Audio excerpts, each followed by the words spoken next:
This guy's playing a Dragon Paladin. He should know what deck we're playing too. Alright, so it's important to cycle against a very slow deck like Dragon Pally. Iker. He's just gonna be making dudes early on, so I don't even know if these are that critical to keep. Maybe try to look for Acolyte instead. And like Frothing. Frothing's good. I just saw some of your Patron Warriors on YouTube as I'm building some similar deck. Just time for your stream start. Nice. Glad you could tune in. Finally good streamers on. There's so many streamers, what are you talking about? There's a lot of good streamers. But appreciate that compliment. Okay. Let's coin this out. They don't really have anything. They can't play True Silver yet. Best thing would be like Blackwing Technician. And then if he hits face, at least we get our face damage for the Battle Rage. And we have another 3-drop to go with, so. Wow. That's kind of excessive. Do we play this?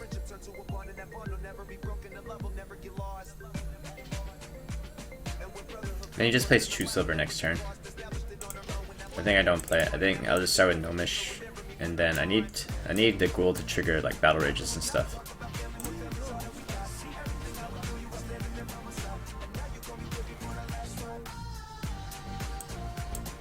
We should probably get rid of Bran though. I'm a little bit worried about the whatever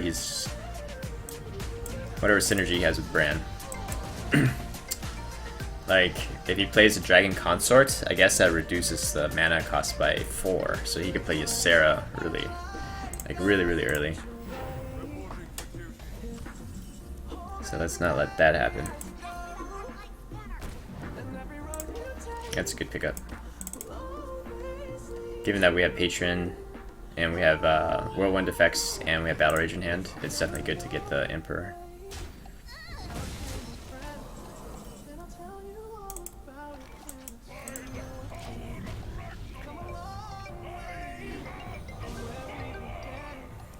I'll probably play Aldor.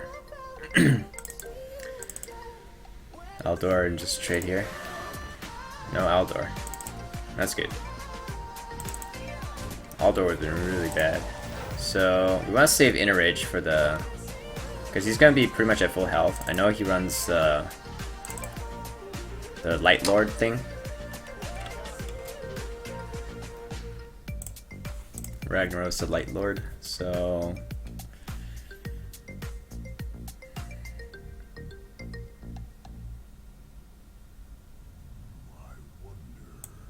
I guess this is the one that maximizes card draw. He does still have Drake on board, so you can just do a Consecration and clear the board. But we're mainly just doing this for card draw, not really that we expect the patrons to stick. So he plays Consecration, and then I think we do a Pyro, Acolyte, Iker, this to clear the Drake. We're basically trying to kill him by turn 10. Turn 10 we have enough mana to do our full combo. And that's what we aim to do.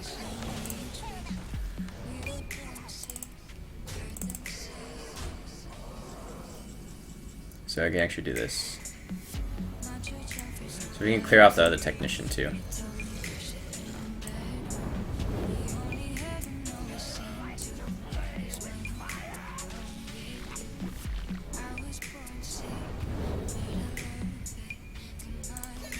Ten cards left. We're still missing a lot of pieces though. I have the Task, Inner Rage, and Rampage. But we're missing Worgen, Charge, and the other Inner Rage. We get 2 more card draw from this. And now he has a Taunt in the way. That's good. It's good he can't clear our board.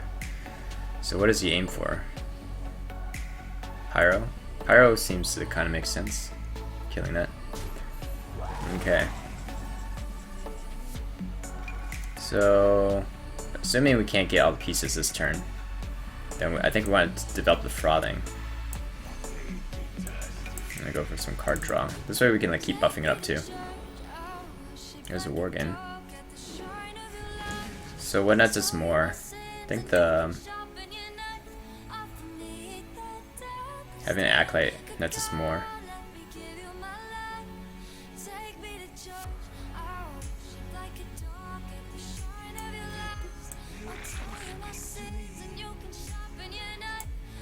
So this is kind of just in case we draw into execute. Would be nice. We have 2 executes. And having an Acolyte on board allows us to draw the maximum number of things. Alright, so we cleared the board. He's got a big minion on board that he has to deal with. I've got an Acolyte for a couple more card draws, so I have Gnomish. I think he probably still needs 2 turns to kill me.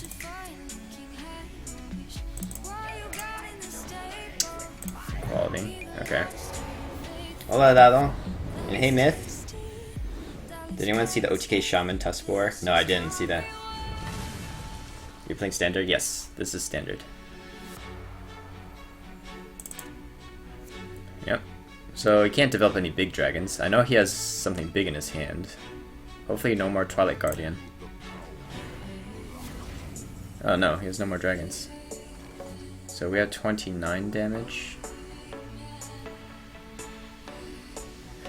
I guess we just want to find something to execute this with.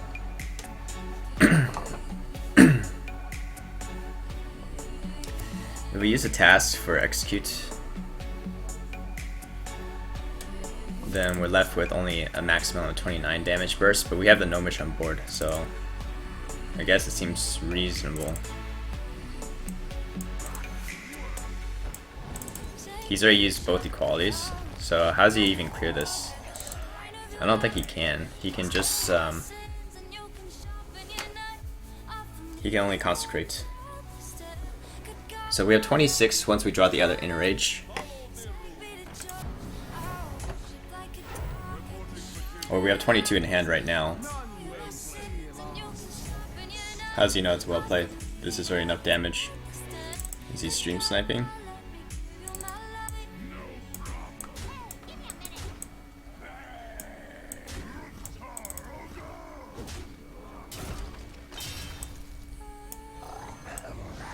Need to do this in the right order. Need a rampage before we do the Inner Rage, otherwise it dies off.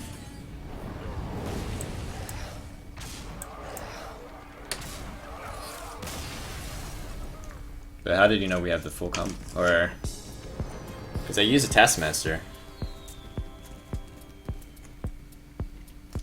Hey Nubbles, met you last night in Chaos' stream. How's the ladder? Yeah, it's going well. How are you doing?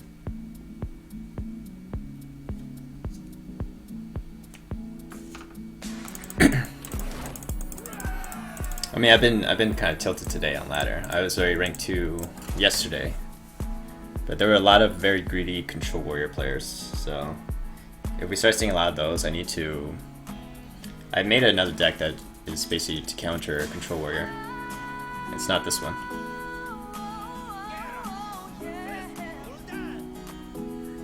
Good man, good. Watching some CS:GO vids, trying to go ham. Nice. Seems good. I don't like any of these. I want Wild Pyro, Axe, Frothing. Yeah. You play this second tournament, Slack Shadow, or more standard patron lists? I would play this in a tournament, yeah. When I bring decks to tournaments, it's not just about the highest. It's not just about being high win rates. I want to bring something that's different, that's entertaining to watch. Because I think about the viewers too, you know.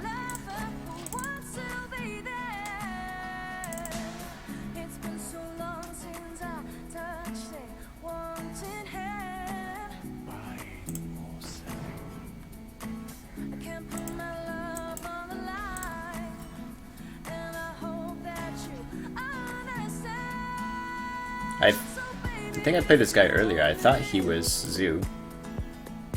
But he's developing a little bit slowly for Zoo. Anyways, I think we coin out the Acolyte, because even if he abuses this in, this is a 1 health abusive, it's at 1 health, and we can just Ravage and Ghoul. If he goes, he's not gonna want to play in-game busts into this. I mean, he may have to, but Ideally, he just has some way to deal with Acolyte. PO would be very wasteful, because then this also dies. So probably the best one would be Abusive, develop a 2-drop. Abusive first, hit this, and then develop like Knife Juggler.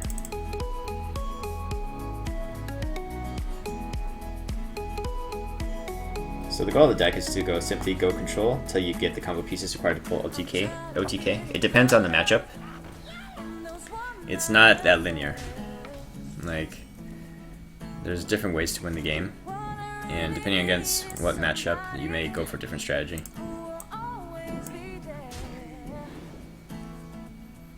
Draw a card first.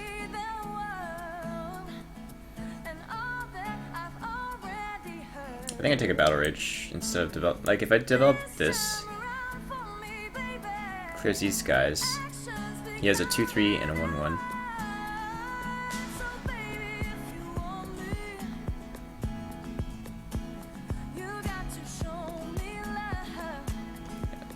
I guess it's not that bad either, because a 3/3 at least trades with a 2/3.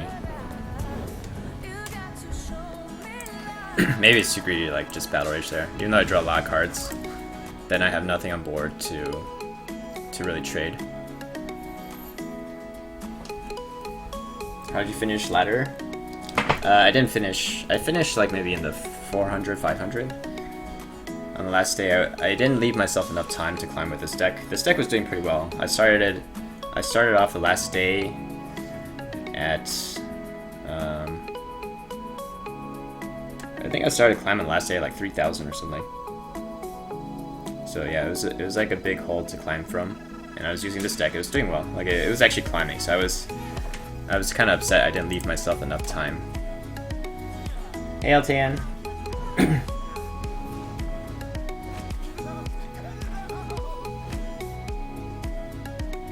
Yeah, it's pretty discouraging, Blumley. I understand that. This may be a large question to answer. How does it vary based on matchup? Could you give a noob like me a complete example? You should, if you have questions about it, you should check out my my guide on Hearthstone. It's not on this exact build, but it's like the previous build before standard. So we can, okay, there's two ways. We can either just give up double Whirlwind, and that clears the board. Or we can do Pyro Whirlwind, which also clears the board, but that gives us the Pyro. So what is more important, saving the Pyro or the Whirlwinds? I think I like the...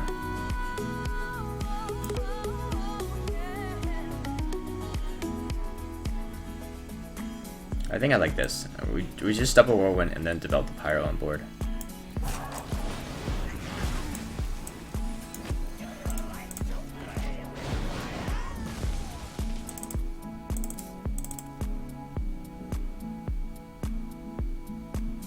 That discourages him from playing the Forbidden Shaping for like 5 tokens. What is it called? It's called OTK Warrior, or Lock Shadow OTK.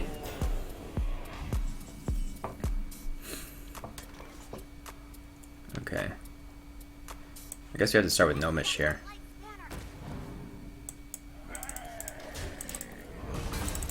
It's still pretty annoying for him to deal with this, unless he actually got Mortal Coil, then he actually still has to trade this guy in. And then at 2 health, it's way easier to kill this. And then we play the Emperor next turn.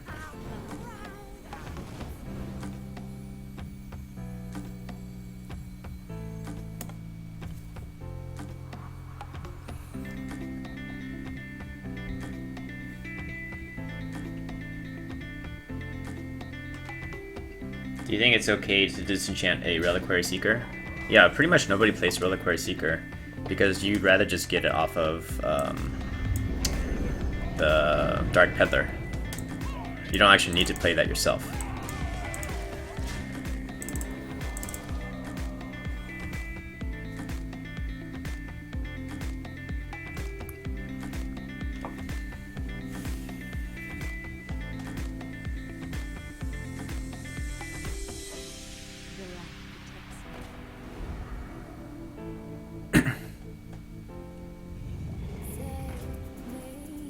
Sea Giants.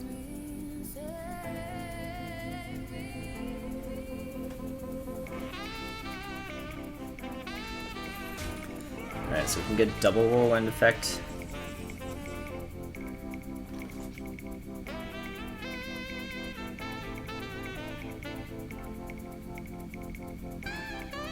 Double whirlwind effect triggers on 6 things.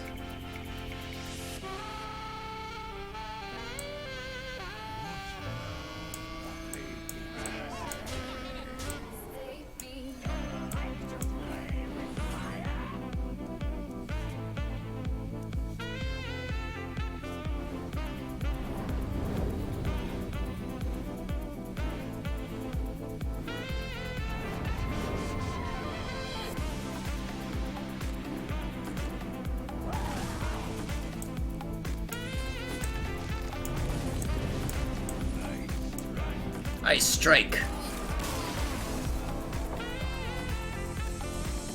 Oh, wait, I'm bringing Cthulhu Warrior as part of my lineup. Nice. Yeah, I've been experimenting with Cthulhu Warrior as well, just to counter other control warriors. Do you think you should dust Malkorok? Did you guys see my Twitter post about Malkorok? Let me give you a link to that Twitter.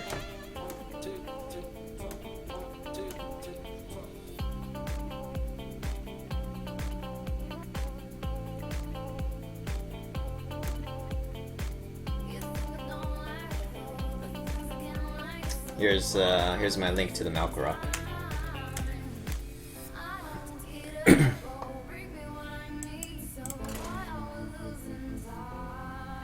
That was just somebody I played against, and yeah, he got Curse Blade. It was very helpful. It was definitely very helpful.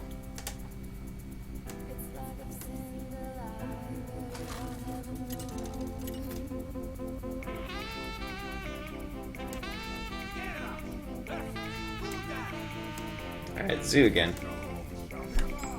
Feels good. I don't think I necessarily hang on to a Whirlwind. I'll just draw into it when I need to, because I have like other things. Wild Pyro is definitely better than keeping a Whirlwind off the top.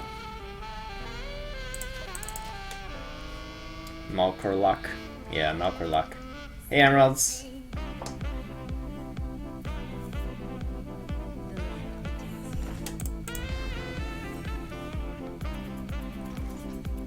We developed this.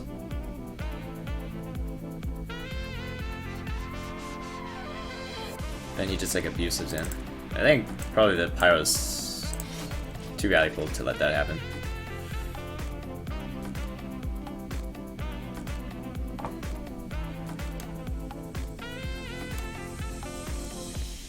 I played Shaman, evolved to a Malkorok, had it sapped, got Curse Blade, evolved to Grom. It was faceless, enraged to do 20 damage to me. Classic Shaman versus Rogue game. Wow. That seems like that should go on Trollden. Sounds like a total Trollden game. You know me, I don't like to play meta decks right now. Can you help me come up with an annoying, awesome Murloc deck? Probably to start with Pally. Paladin seems better suited for that kind of stuff.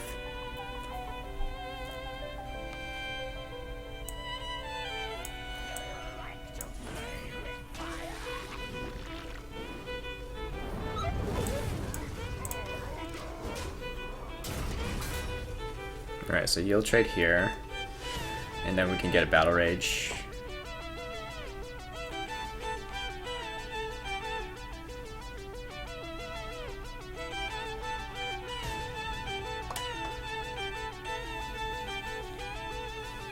What have you found for Cultists in Cthulhu? I run 6, the Disciple, the Chosen, and the Craze. I don't like the 2 mana 2/3 nor the 3 mana 3/4. 3 mana 3/4 is it's strong body, but it's the in terms of being a Cthulhu buffer, it's really slow. So, do you have a link to the deck list you're currently playing? Which list? If you're talking about mine, it's this.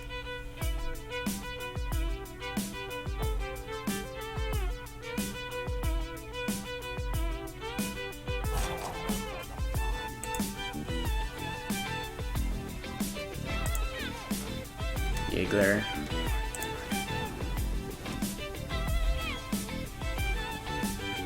Wait, what? You have to kill that. Yeah. Another game determined by Knife Juggler RNG.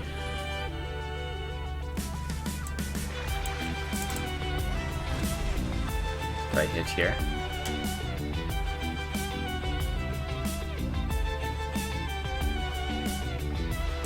I kinda don't even want to hit, because it's only at 1 HP, it's gonna die to Whirlwind.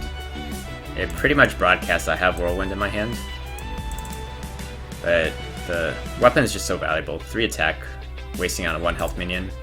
I'd rather hit this.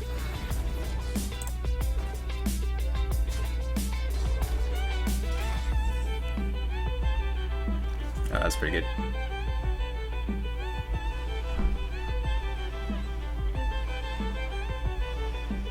So when do we use Execute? And when do we save it for the Sea Giant? Assuming it's Sea Giant. If it's Doomguard, then we should save for Doomguard. If it's Sea Giant, then we can go ahead and use the Execute here, because he's not going to play the Sea Giant for a while.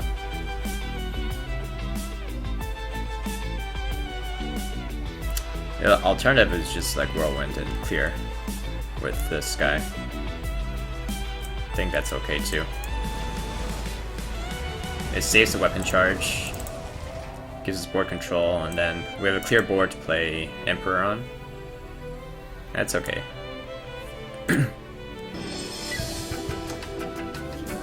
Hey, Volcanati, how's it going?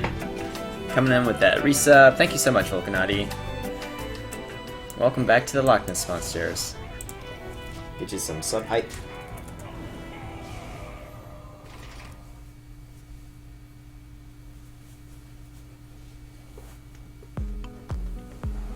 Yeah, you guys can link your deck list in the chat.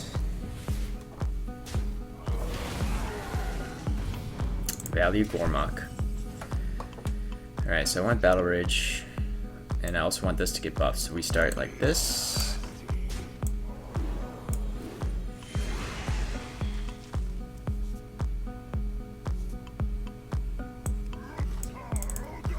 And we should just get rid of it so it doesn't trade with the frothing.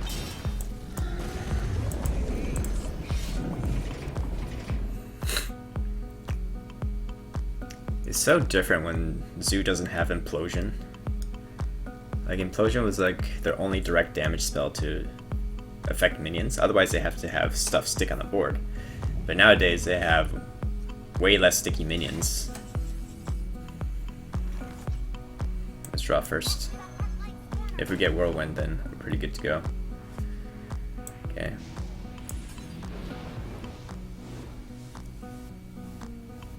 That would be a Whirlwind effect. Do I even need it? I have 10 plus 10. So I need to use the Whirlwind effect then.